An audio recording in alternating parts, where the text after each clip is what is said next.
Chapter 5, Mishnah 11. The final Mishnah of the chapter begins by stating that the rules taught in the previous Mishnah do not apply to all types of sales.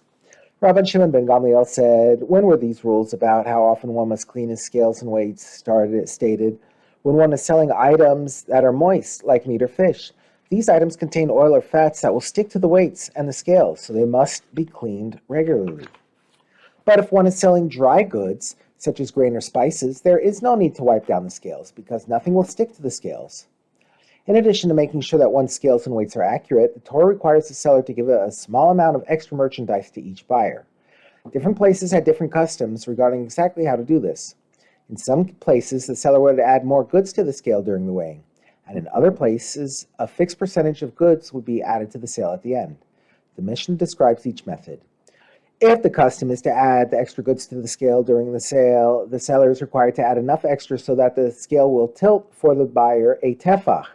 That is, he must add enough to the side of the scale that contains the items being sold, so that side of the scale is not even with the weights on the other side, but instead is a tefach lower than the weights.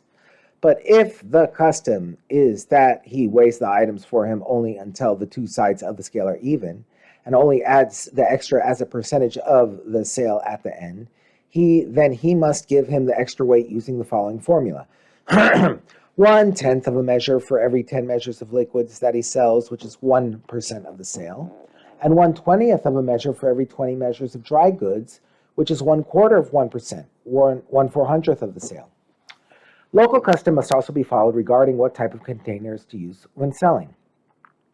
In a place where the custom is to measure using a small container and to use it several times when selling a larger amount, one may not measure once with a large container. And where the custom is to measure the larger sale using a large container, one may not measure multiple times with a small container.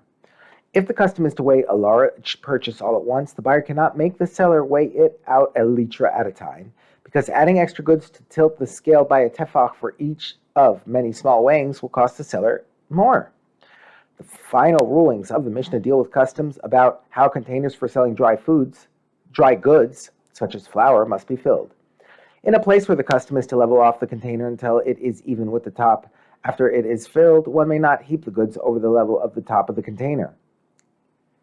And where the custom is to heap the goods over the level of the brim, one may not level off the container, even if he charges less for the leveled container. In all cases, local custom must be followed.